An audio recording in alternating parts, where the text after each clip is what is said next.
Asset नहीं हूँ, liability हूँ। संघ में रहती हूँ, खाती पीती हूँ, संघ की स्थान घेरती हूँ, कमरा रहती हूँ। I am not a asset to the commune, I am a liability.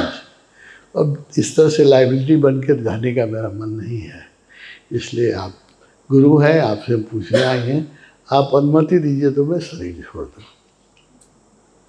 उन लोगों के पास ऐसी सिद्धि हो जाती है कि जब चाहे तो शरीर छोड़ दे। योगियों के पास ऐसी सिद्धि हो जाती है कि वो चाहे जिस अपनी इच्छा से शरीर छोड़ दे, लेकिन उसमें गुरु की अनुमति दिखेगी कि आप तो गुरु हैं, जो बिना आपसे पूछे मैं नहीं शरीर छोड़ सकती हूँ।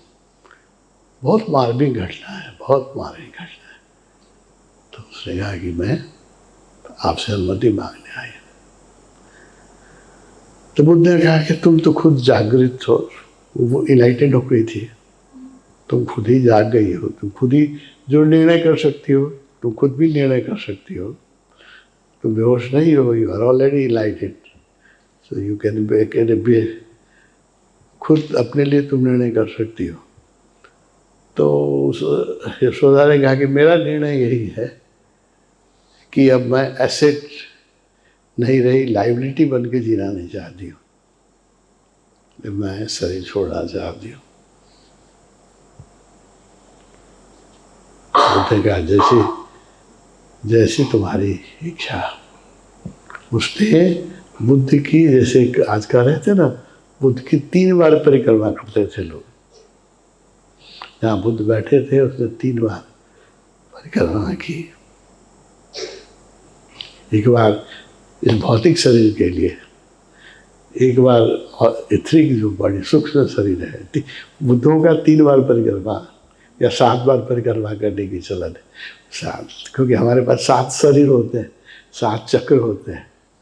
तो 3 बहुत इम्पोर्टेंट है, physical, ethical and spiritual. 3 body जो है बहुत महत्वपूर्ण, physical body, astral body and spiritual body. तो कम से कम बुद्धों की 3 बार गुरु की 3 बार प्रतिक्रिया। तो उसने बुद्ध की 3 बार प्रतिक्रिया की। उसने कहा कि आपके साथ में मुझे भी स्मृति है, एक जन्म से नहीं कई जन्मों से आपके साथ रही हूँ, है ना। और उन जन्मों में मैं बेहोश थी, जागृत तो नहीं थी। इस जन्म में आपकी कृपा से जागी, तो मैं तो बेहोश थी। तो बेहोशी में तो गलतियाँ होती ही हैं। मेरा आपसे मोह था, प्रेम था, और बेहोश थी तो मैंने आपको भी बहुत दुख दिया होगा, इसलिए आपसे मैं क्षमा मांगती हूँ। और बुद्ध संघ में भी जब आई तब तो मैं राजमहल छोड़ के तुरंत आई थी। तो मैं उस समय तो एनलाइटेंड नहीं, जागृत नहीं थी। तो संघ में भी मुझसे गलती हुई होगी, तो मैं संघ में भी जाके जो पुराने भिक्षु हैं सबसे माफ़ी मांग लेती हूँ। मुझसे कोई गलती होगी तो मुझे माफ़ कर देना, गलती हुई होगी ज्ञान में, तो मुझे माफ़। उसने बुद्ध से माफ़ी मांगी और संघ में जाके जो पुराने संघ के भिक्षु थे सबसे माफ़ी मांगी कि मुझसे अनजाने में आपका अपमान हो गया होगा या आपकी सेवा नहीं हुई होगी, तो मैं क्षमा मांगी। ये बुद्ध की एक परंपरा थी बुद्ध के यहाँ कि जब शरीर छोड़ने के पहले आनंद, ये सारिपुत्र ने भी यही किया था। ये परंपरा थी बुद्धों की, तो लोग क्षमा मांगते थे सबसे कि भाई। तो यशोधरा ने भी क्षमा मांगी संघ से। हाँ, बुद्ध ने कहा कि तू खुद ही जागृत हो, तो जो निर्णय करोगी वो ठीक होगा। उसका जो अपना झोपड़ा था, उसमें जो उसकी झोपड़ी थी, उसमें बुद्ध की तरफ, बुद्ध का जहाँ घर था उस तरफ मुँह करके और घी का दिया जला के बुद्ध की आरती की दूर से ही, और वहाँ पर अपने बैठ के ही उसने शरीर छोड़ दिया बैठे बैठे। तो ऐसी महान चेतना थी, साधारण चेतना नहीं थी। इस तरह से उसका जीवन शुरू हुआ था। हाँ, मेघ की पत्नी, और उसके पिछले जो उन्होंने कहा था कि तुम्हारे साथ पिछले जन्मों से भी आ रही है, तुमको याद नहीं है, तुम्हारी कई जन्मों की संगति है और तुम्हें कभी बालक नहीं बनेगी, तुम्हारी साधना में कभी बालक नहीं बनेगी।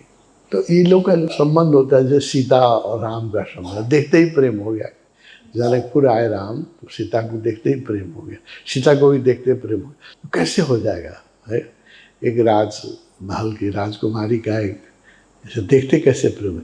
तो विगत के कई जन्मों का संबंध है, कई जन्मों, तो स्मृति में नहीं रहती है, लेकिन जैसे होता है। तो बुद्ध और यशोधरा का भी नया संबंध नहीं था, कई जन्मों का संबंध था। और इस जन्म में भी उसने बहुत सेवा की, दरबार में रही तब भी सेवा की, और बुद्ध को याद दिलाती रहती थी कि आपका असली मार्ग ये नहीं है, आपका असली मार्ग वैराग्य है, और कभी बाधक न बनी उनके वैराग्य में, है ना। और छोड़ के जब चले गए तब भी उसने अपने बुद्ध के पिता की, बुद्ध की माता की और राहुल की बड़ी सेवा की, बहुत सेवा की सबको, है ना। दरबार में बहुत शौक था, लड़का छोड़ के चला गया दरबार, है ना, बहुत शौक में थे माता भी और पिता भी, लेकिन इसने बहुत सेवा की और सबको समझाया कि कोई गलत मार्ग पर नहीं गए हैं।